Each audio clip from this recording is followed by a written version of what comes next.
Bago tayo mag-umpisa, baka pwede nyong i-like ang video na to. Malaking bagay ang like sa aming mga content creators. Maraming salamat po.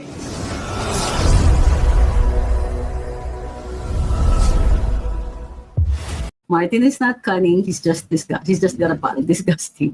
Grabe kayo. But the point being made here is that the allegation ni Congressman Toby Tiangco with Speaker Martin Romualdez is his lack of finesse, yung lack of subtlety, yung pag-kidnap, and I use the term kidnap, no, not in the strictly legal sense, but in the sense that people appreciate what happened on March 11th. So itong mga pangyayaring ito, supposedly under the aegis of Speaker Martin Romualdez, they're not subtle. They're naked displays of power. Kumbaga, we're doing this because we can. And they put a lot of effort dito sa kanilang mga operations against the Dutertes, and very little attention is paid to the delivery of public services. Right? Yung yung hindi sumang-ayon si BBM doon sa garapal na 2025 budget, ay isa din sa nagpapakita na may konti, malapit na yata magsulian ng kandila ang dalawa. So, in the meantime, di ba? Pero ito naman din kasi si Presidente BBM, sa umpisa sinabi, ay hindi daw siya, marami daw siyang i-veto sa 2025 budget. Kasi nga medyo garapal na.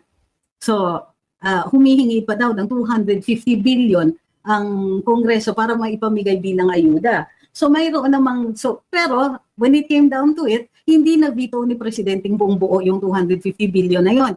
Instead, parang 20 billion lang, hindi ko maalala na kung exactly magkano, pero kukunti na lang ang vinito ng Presidente. Kumbaga, para makapag-veto lang dahil sinabi niya mag-veto siya. So madaling sabi, hindi na naman niya nasunod yung kanyang in-announce na ay mag-veto, maraming i-veto, uulan daw ng veto dun sa 2025 budget. Ngayon, bakit significant ito? Kasi ang pagkakaintindi natin doon sa kwento ni Congressman Toby Tiangco ay ayaw ng presidente ng impeachment kung kaya't gusto niya mag-veto para maharang imposibleng gamiting pondo para doon. Naituloy pa rin. Weak nga Hindi niya naman nasalag lahat. So ngayon, na matindi ang ugong na hindi na si Speaker Martin Romualdez sa 20th Congress. Boom! Alright guys, magandang araw sa inyo. No? Nakita nyo naman yung preview ng video natin. So reaction video tayo. Kung ayaw mong panoorin ang full video, ikukwento na sa'yo yung laman ng video na to. Okay, pero mas maganda, panoorin mo yung full video. Si Attorney Trixie pa naman na nagsasalita, malupit yan. So ngayon mga babayan, na may ugong-ugong na papalitan ni Sir Pulong Duterte. Itong si Tambaloslos, tama lang palitan niya kasi wala mong ginagawa yan Biruin mo, House Speaker ka, ikaw ang nangunguna sa pagbibigay ng mga ayuda. Anong klase ba naman yan? Naku po. Saka ayaw na ng taong bayan sa kanya no? Duterte, pag yan ang mga nakaupo na Duterte at dyan na sa may Senate, yuman, silang tatrabaho, sureball yan, maraming matutulungan. Hindi yan katulad nila Tamba na bigay ng mga ayuda. Alright, ayuda pa more. Meron nga ako napanood $500 million binigay sa isang araw ni Tambaloslos. Yan, trending yan. Pinang ayuda. Pungal, no? Ang lupit mo talaga, Tambaloslos. So bagay, bilang na rin yung araw mo, saka papalitan ka na rin. So ito naman doon sa may Senate President, palitan na natin si Chase. Wala din niya. Puro pa pogi lang yung keyhart Okay, palit natin si Kong Marcoleta. Kong na naman ako. Senador Kong Marcoleta. Mas maganda yan siyang maging senador. Ang senador ay attorney, siya ang maging Senate President kasi may utak, may laman ng utak, hindi puro palburo ng laman ng utak. At yan ay attorney, mas malupit yan, alam sa batas. Hindi yung nagmamarunong lang. Di ba? So ngayon, yari ka ngayon, Tamba. Bilang na ang oras mo, ikaw ay balak ng palitan. Sabi nga ni BP Sara, mag-nominate daw tong si Pulong. Mas matalino pa yan. Pag Duterte kasi ang naninindigan, nako, mas sureball. Hindi puro mga corrupt. Biruin mo, isang araw namigay kalahating bilyon, ipapantay mo sa ini-impeach nyo si BP Sara, 123 million lang yun Tapos na pa ng COA, tapos kayo walang audit ng COA, namigay kayo ng $500 million, kalahating bilyon. Pungal, no? Diyos ko, tinan nyo mga babayan. Napakalupit nitong panonoorin natin Kung Pulong Duterte. 'Di ba, lupit. Susunod na House Speaker, pwede. Yung may yung matapang, yung hindi bakla. Hindi iniisip yung puro ibubulsa. Pero mo tambaloslos. House Speaker nangunguna sa pagbibigay ng ayuda, malupit ka talaga. Di ba? So mga babayan, maganda tong pag-uusapan dito. So kung gusto mo pang panoorin yung sinabi ni Attorney Trixie, nakita mo naman yung full video, panoorin mo, maganda rin yan. Kung ayaw mong panoorin, at ikwento ko na sa'yo. Dahil dyan sa video na yung pag-uusapan, yung mga budget na mga sinasabi ni BBM na hindi na naman natupad.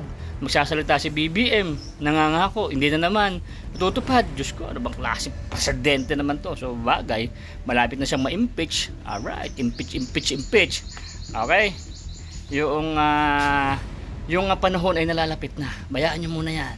Basta tulong-tulong lang tayo. Pakilike nyo itong video na to, pakishare nyo para mapanood ng ibang mga babae natin na mga kumarites natin. Yung marites natin talagang hindi talaga to yung tunay na marites na mga pinag-uusapan ng marimartes lang. Kasi kailangan mo itong malaman sa iyong buhay dahil dito ka nakatira sa Pilipinas. Hindi ka naman nakatira sa ibang mundo. Dito ka sa Pilipinas kaya dapat alam mo yung marites na to na nangyayari sa mundo. Sa Pilipinas lalo, siyempre Pilipinas to, dito tayo nakatira. At magkatulong-tulong tayo. Pag may pinapatalsik tayo ng mga namumuno ng mga kurakot at hindi naman gumagawa ng maganda, sama-sama tayo na patalsikin yung mga yan. At kung sino mas maganda ang nagagawa, tulad nilang Family Duterte, si Kong Pulong, papalit kay Tambaloslos, di mag-okay ka. Willing ka ba na ipalit si Kong Pulong kay Tambaloslos? So mag-comment ka dyan, besh. Okay, so yan, panoorin nyo yung full video mga babayan. Kung gusto nyo panoorin yung full video, kung hindi naman, at least naikwento ko na sa inyo, naimarites ko na mga babayan. Ako nga pala si Boy Sardin, isa sa membro ng Barateros Vloggers. Alright, i-play mo na yan, boy. Let's go.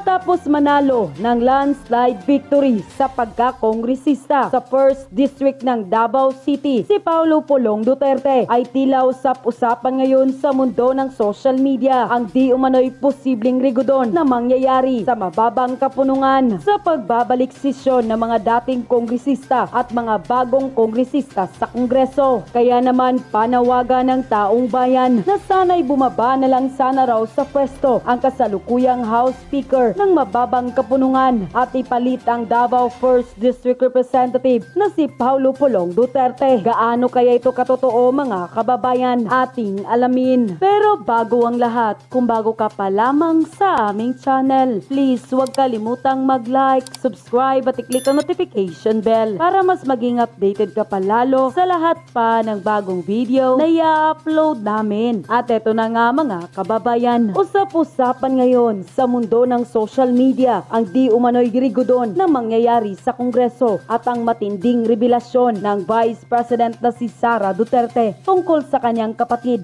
na si Pulong Duterte pagpapalit sa pagka-speakership ng mababang kapunungan. Ayon pa sa kumpirmadong balita online ng Abante News, Pulong Duterte inurot ni VP Sara na sungkitin ang liderato ng Kamara. Kinukumbinsi umano ni Vice President Sara Duterte ang kapatid na si Davao City Representative Paulo Pulong Duterte na lumaban para sa liderato ng Kamara de Representantes. Sinabihan ko si Kong Pulong, sabi ko sa kanya, baka gusto mo lumaban ng speaker. Hindi man siya sumagot. Iniisip din niya siguro yung chances niya na manalo. Ayon kay Duterte, sa ambush interview matapos dumalo sa isang Thanksgiving Mass sa Davao City nitong Sabado, Mayo 17. Kapag manalo naman ani ang kanyang kapatid sa labanan ng speakership ay otomatikong magiging leader ito ng minority bloc. Well, sinabi ko sa kanya, kung hindi ka manalo ng ng speaker, din kunin mo yung minority, di ba? But wala pa siyang sagot. So I guess he's still thinking about it siguro. Hindi ko alam. Ang sinabi lang niya sa akin kanina, huwag kang makipag-away kasi kagagaling mo lang sa simbahan sa misa. Birong pahayag ng Vice Presidente. And quote, tila may dagdag naman si Kitty Duterte sa kanyang post online. Tayon pa sa kanya, sasang-ayon din ba kayo sa mungkahi na ito ni VP Sara na lumaban si Kong Pulong Duterte sa pagka-House Speaker? And So bilang sagot naman doon sa exchange ng ng mga salita or bintangan ni Congressman Toby Tiangco at ni House Speaker Martin Romualdez, humihirit po ang ibang mga kongresista at sinasabi, may super majority kami in the 20th Congress, ayon sa kanila. Kaya siya daw, halos lahat ng mga kapartido ni Speaker Martin Romualdez ay nanalo at pagdating po, pagbukas po ng 20th Congress, ay sila pa rin daw ang mamamayagpag. Kung kaya hindi malayong mangyari na si Speaker Martin pa rin daw ang magiging speaker sa susunod na Kongreso.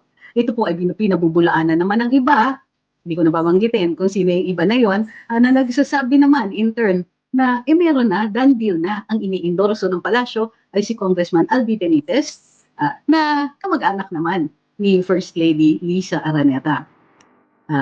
Kung matatandaan po natin, ito po ay isang family feud.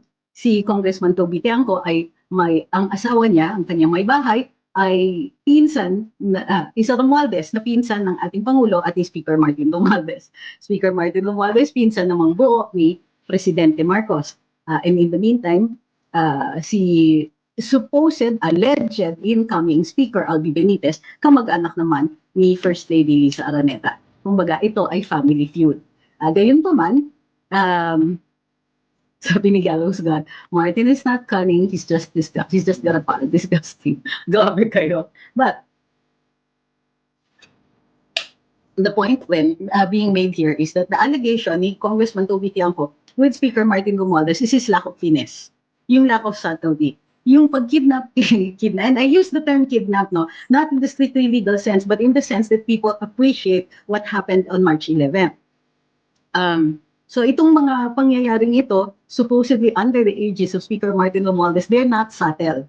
They're naked displays of power. Kumbaga, we're doing this because we can. And they put a lot of effort dito sa kanilang mga operations against the Dutertes, and very little attention is paid to the delivery of public services. Like, yung yung hindi sumang-ayon si BBM doon sa garapal na 2025 budget, ay isa din sa nagpapakita na may konti, malapit na yata magsawian ng kandila ang dalawa.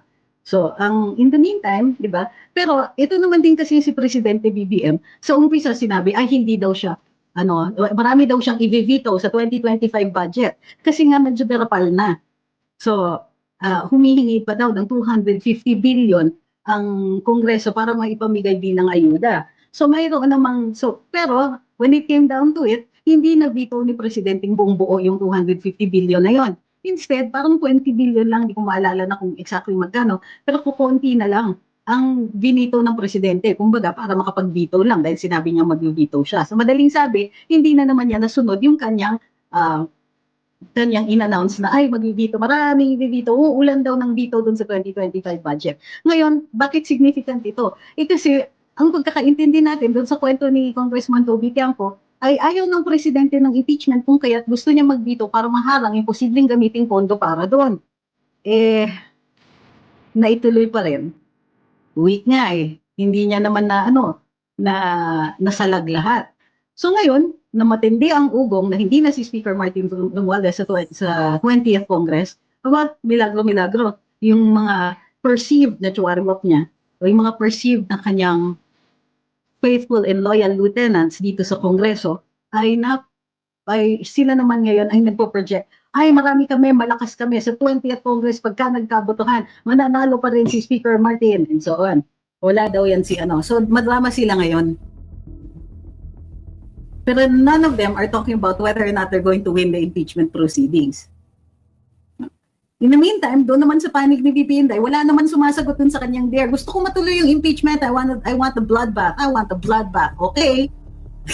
Parang ayaw yata siyang pagbigyan. So in the meantime naman, may nagsasabi, may humihirit na in addition, laban kay Congressman Toby Tiangco, masyado daw niyang inatupag yung pagpoprotekta kay Senate President Cheese Escudero, imbis na mga kampanya ng maayos, kung kaya't dismal ang showing pagdating dito sa Senate slate ng alyansa. Sabi ni Guillermo, alam nila na mali ang direksyon, mali ang ginagawa. Ngayon, nagsasalita kayo. Ngayon, nasaan ang paninindigan nyo? Halimbawa, si Gomez, nagsisimula pa lang, nagsalita na at hindi nabigyan ng budget, nanindigan, huli na ang lahat.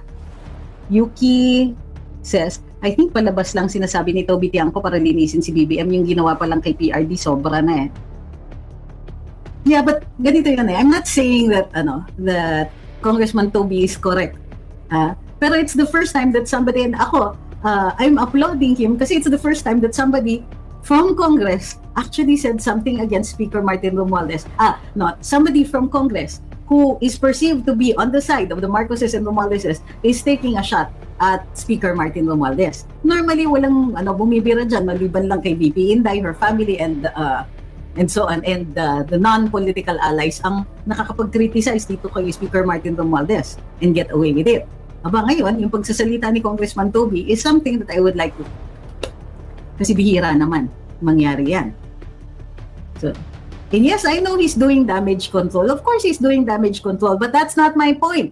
The point, kasi you guys, you don't really want to take the win, ano? Ayan na naman kayo. This is a popcorn moment. Bakit nyo dinidepensahan si Martin? Ha? Sasabihin nyo, damage control lang naman si Tiangco eh. He's taking a shot at Martin. Pwede ba? Stand back and let him do it. Why do you have to defend Speaker Martin Romualdez? Ha? Yun. Buti nga somebody is blaming him. Buti nga somebody of the stature of Congressman Toby Tiangco is taking a shot at Speaker Martin Romualdez. Nang sa gayon, hindi na siya speaker in the next Congress. Because I don't really think that the Philippines can take the kind of spending that Congress has been doing under Martin Romualdez. Sabi ni Ma'am Susan, I appreciate the win, just wishing there were more. Can't you just take it muna? Kasi, of course, we want more. Who doesn't want more? Ayoko nga andyan si BBM eh. But, why do you have to defend? Because you don't appreciate that there isn't any more. Parang, dahil nakukulangan kayo, ididepensahan niyo si Speaker Martin. Does he really deserve your defense? Because that's what inadvertently is happening. Sabihin niyo, kulang. In the process, dinidepensahan niyo si Martin. Dinidepensahan niyo ba talaga? Kasi ako, na-appreciate ko rin. Ito, sabi ni My Sexy Beast. Toby made BBM look like a liar, a weak leader, or even both. Yes, and I appreciate that too.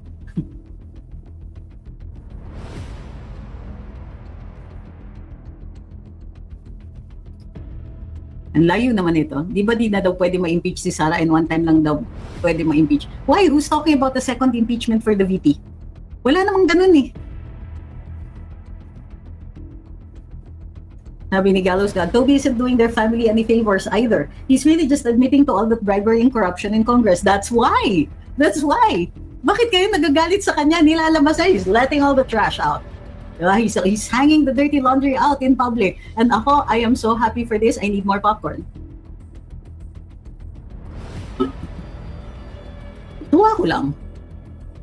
Sabi ni Attorney Bill, Toby versus Tambi, magandang laban to at ang mananalo ay si Pulong. That's what I mean. Diba? In the meantime, habang nag-aaway yung dalawang malaking elepante, ang maghahari yung or yung matalinong maliit na animal.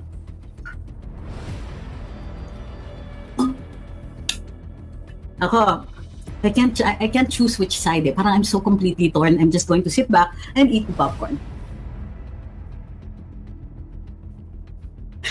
Sabi ni Sir Jose, napatunayan lang ngayon, naggarap pa lang ayuda ni Martin, napatunayan, nagalaw niya yan. At pinambayad lang sa mga pumirma sa impeachment. There you go!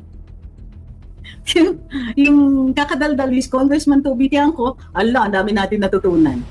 So, huwag niyong ismolin. Bakit niyo ini-small? Masaya ko lang kung ano-ano pa. I wanted to say more. Sabi ni Nib, in short, panic mode na sila. Sabog na sila, kalat-kalat na, kanya-kanyang talon na ng paglubog ng bangka at ang langoy nila ay papunta kay VP Inday. Sabi ni Gallows God, I would love to see Pong Pulong get the speakership. Attorney, interesting to see whether he'll get the numbers. Or even the minority. Because sa totoo lang, in the 19th Congress, they marginalized him so much. Walang budget ang Davao, pero wala kang maririnig na reklamo. He did not give them the satisfaction.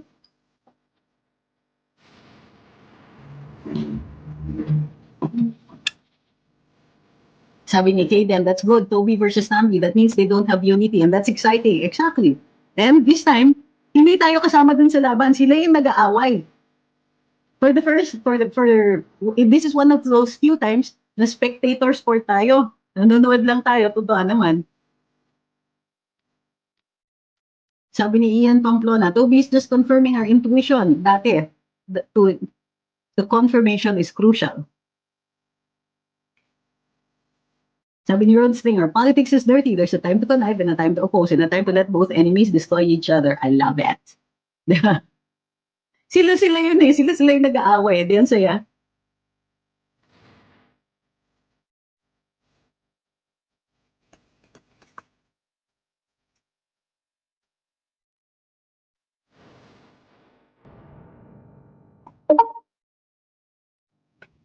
Yeah. State fish, sorry. Kasuhan na sa ombudsman lahat ng pumirma sa impeachment. Ha? For what? Hindi naman po krimen yung pumirma ng impeachment.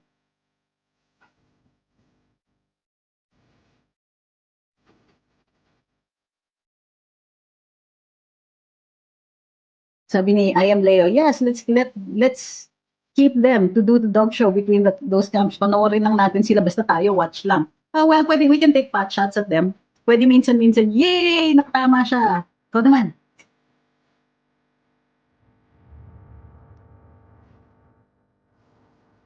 Sabi ni Fudge, Toby did not sign the late CJ Corona's impeachment articles as well.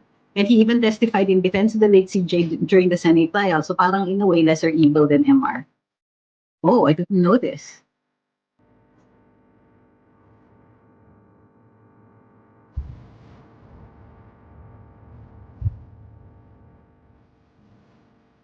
Sabi ni Francis, the whole point here, in a sense, Toby Tiangco confessed na ang kampo ni BBM na merong nangyayaring corruption sa pamamagitan ni Romualdez.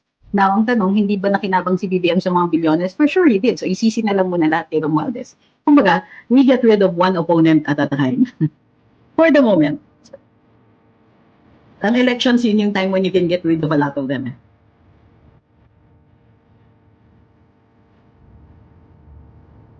Sabi ni John, is there any legal course of action for those congressmen who signed because of a conditional release? This is a matter of evidence. So technically, yes, if it is a bribe, if you can consider it a bribe, I'm not sure it is, ha? Kasi we don't know what they use the money for. But if it is proven that they use the money for personal gain and so on, and this is not a tit for tat that Congress normally does and legally does. So it depends.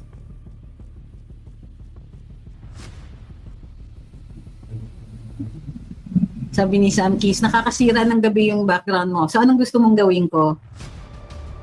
Ha? Ang dami niyong reklamo. Totoo lang. Bakit ako ang pinagbabayad ninyo dahil ayaw mo dun sa isang tao?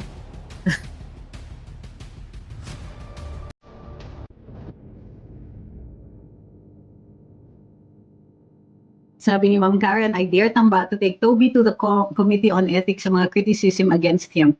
Well, for the power of the purse at persecution sa mga vloggers at mga Dutertes, tinalo pa ang ginta sa pagkapit. Sabi ni Sam, oh, I just thought it was funny. Oh, okay. Not sure if his face is funny at all. Actually, ako kasi hindi ako physical. I rarely take pot shots at at physical looks or appearances. Pero at what they do, yun talaga kasi yung pruweba.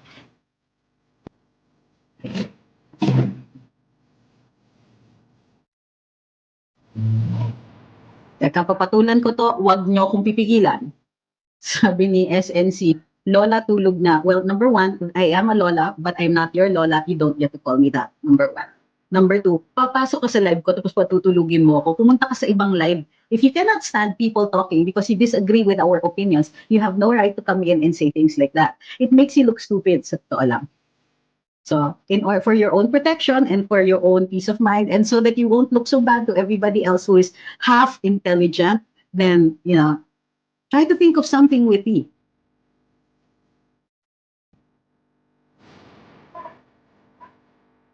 Sabi ni Felix, good evening, kumukulo ko dugo ko pag nakikita ko yung buhayang Tambi na yan.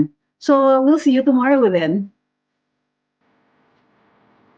Sabi ni Pelagic, sinong senador ang may hawak ng Blue Ribbon Committee? Currently, sa daming hearing, parang di nakikita yung Blue Ribbon. Seryoso bang tanong yan? Kasi nag-google ko yan. Sabi ni Paolo, I feel like the speaker is sailing his own ship. I agree, he's doing that. He doesn't care kung ano mangyari sa pinsan niya si BBM, basta sa kanya panalo siya parati sa Leyte. Hopefully may taong babangga sa buhay niya na yan sa Leyte by year 2028, tapos di na iboto forever. But I think last term na niya ngayon.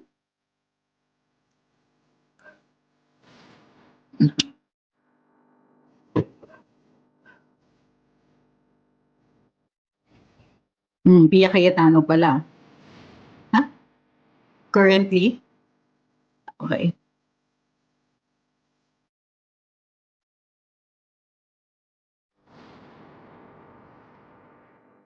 Will Aimee help us all the way, even filing an impeachment sa kapatid niya? Aimee cannot file an impeachment against her brother. One, that's conflict of interest. Two, she's a senator, not a congressman. Why are you expecting the impossible?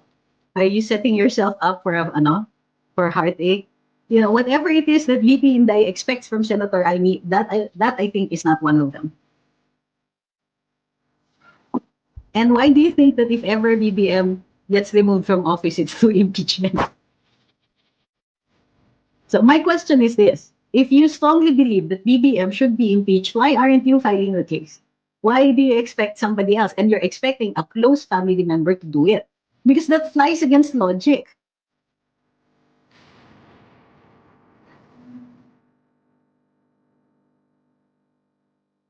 Bakit importante po ngayon pag-usapan ng barangay elections? Sabi ni Gerald, kanina pa siya nagtatanong tingin niyo matutuloy yung barangay elections? I have no evidence to say otherwise.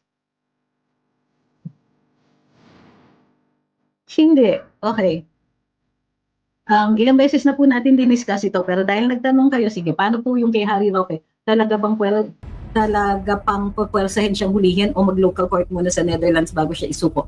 Hindi siya pwedeng isuko at all. Hindi siya pwedeng pwersahan pa uwiin kasi nag-apply siya ng asylum.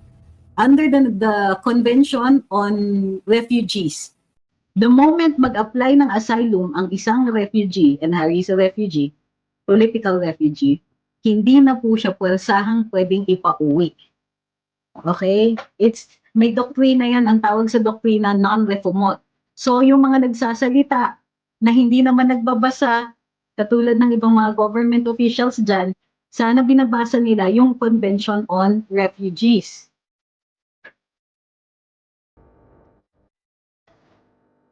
Sabi ni Hussein Batute, paano pag napauwi? Ano daw? Hindi nga siya uuwi. So what do you mean, paano pag napauwi? Di haharap siya sa hukuman. Why is this a question? I mean, why would you think that otherwise? Hindi ko naiintindihan kung saan nanggagaling kasi yung question. Kayo ba'y nagpipilit? Kayo ba'y nagsasabi na dapat pauwiin siya? Hindi nga siya pwedeng pauwiin. Hindi pwedeng pwersahan, hindi rin pwedeng pakiusapan, hindi pwedeng ganon. So pag pinwersa siyang pauwiin, yung international human rights will demand yung kumbaga, yung status niya dito, he should be allowed to go back to leave. Okay? Di ba naaalala ninyo, nasa saligang batas natin, may karapatan tayo na mag-travel. Yung mobility, karapatan po natin yan. So yung mga pwersahang ganyan, pwersahang paalis, pwersahang pabalik, usually may proseso yan. But in Harry's case, hindi talaga mauumpisahan ang proseso na yan because of the doctrine of non-refoulement.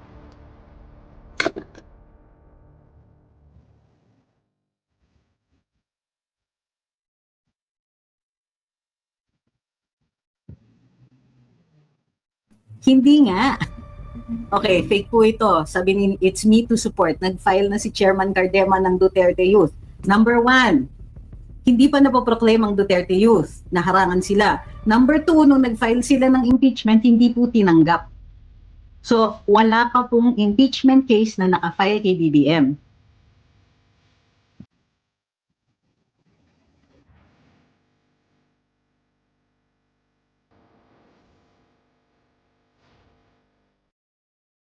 Sabi ni Julian, you know things are bad when even the loyal lapdogs start distancing themselves. Toby's move says it all. The Marcos magic is fading and the people are done with recycled lies. Time to clean house. Well, if you want a really clean house, none of them should remain in office.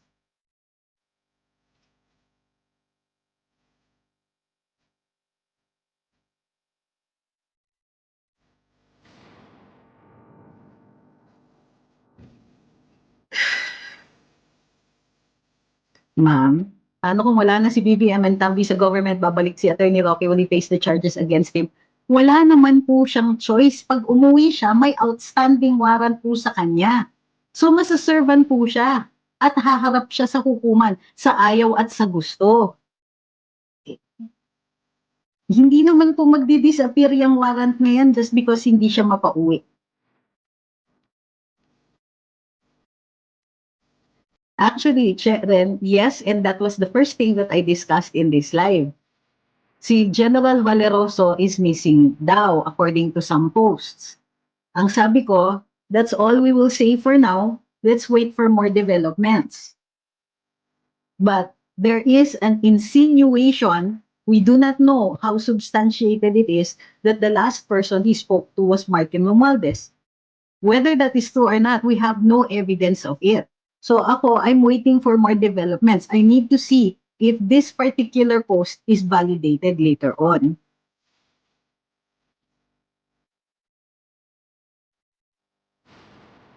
Okay, for the last time, hindi po ako naging spokesperson ni Pangulo. Ever. Iba po ang press secretary sa spokesperson. I never spoke for the president. I never even spoke for him when he was a candidate.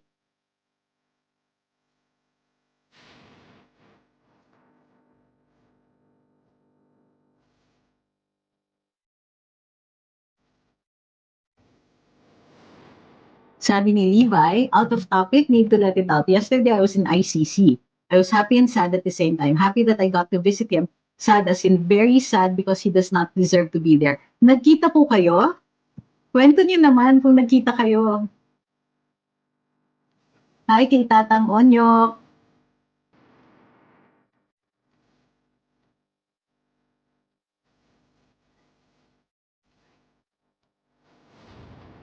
Sabi ni Kayden, actually sa mga nangyayari, di naman laking issue yung kay Attorney Harry eh. Dahil magpapalit na ng Kongreso at may mga abogado po si Attorney Harry to protect his rights in case to file case. Ganito yon. As far as we can see, and I think as far as Attorney Harry can see, is that these are trumped up charges. And because they're trumped up charges, they should be fairly easy to defend. Hindi niya kinatatakutan yung mga kaso na yan. Nag-statement nga siya eh. Kibera siya sa mga kaso na yan because he knows na the reason for those cases is because asar talo.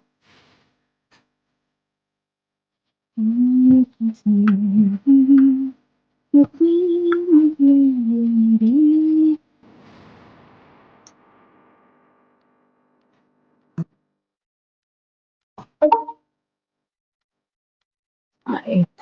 And because today is Monday, hindi tayo nakapag-sutil Sunday, so we have a guest. Antayin niyo na lang.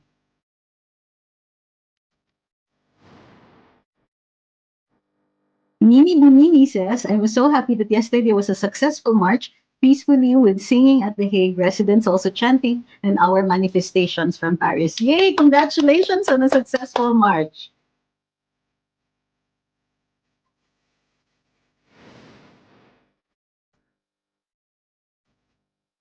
Hi kay JZ. Uy, gasing game na kagad.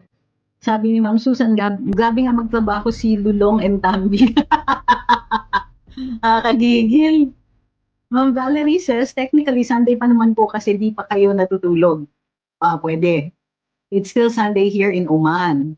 Hi kay Levi, sabi niya, I was outside lang po sa Duterte Street. Walk to this long compound. I was crying because I got to go home, but PRP needs to. Oo nga eh. Sabi ni Ma'am Angelina, fabricated cases, kaya nakakalungkot, may mga taong halang ang bituka, ang kaluluwa, sorry. Oo nga eh. Sabi ni Kenneth, if manalo si VP, sa 2028, kaya pa ba habulin yung bilyon na pondo? Well, they're going to have to try. Okay, dito na po yung ating guests. Ay, mali. Sandali lang. Ano ba to? Answer. Ay, nasan si... Hello, nawala ka.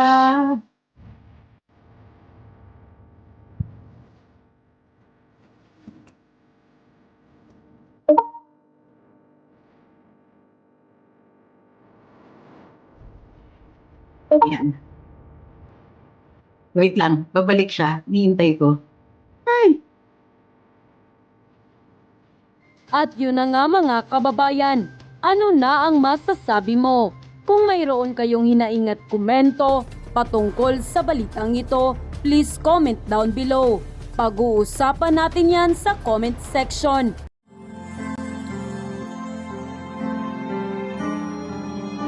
Ano yung melody ng song?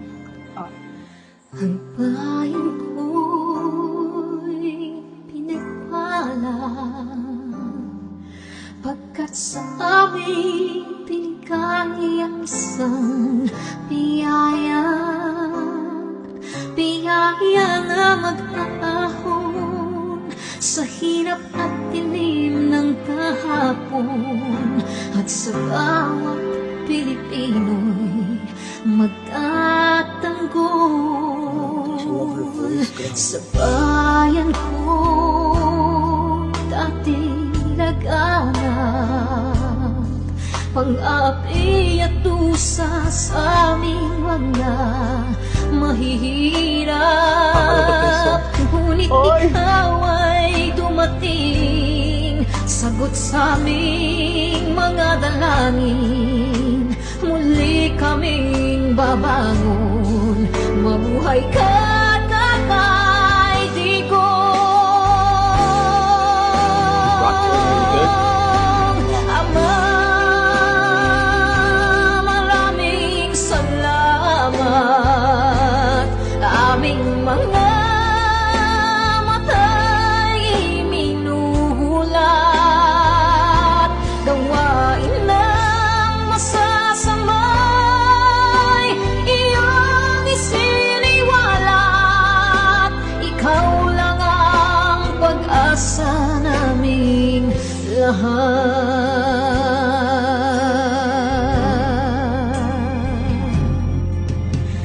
Very Bayan ko Pinamatay niya ako kung iyak ako. Pilipinas muling makikilala at itataas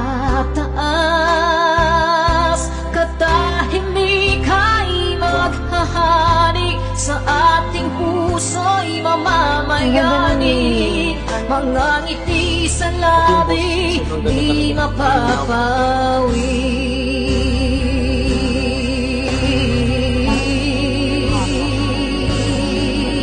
The breathing though.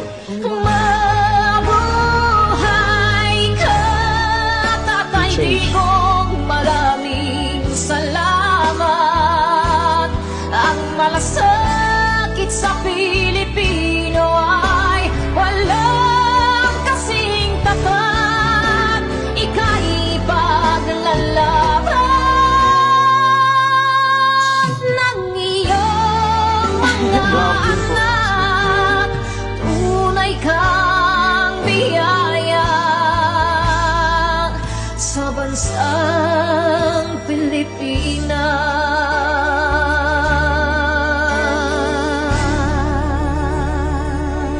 Gosh. Nay, ito na yung bayad ko sa isa ano. O kunin mo yung isa. Isa muna. Iyan oh. Tapos isa pa, 'di ba? Apat dapat na sardinas eh. Oh. Oh, yan. Tatlo na. Pang-apat na sardinas. Okay na.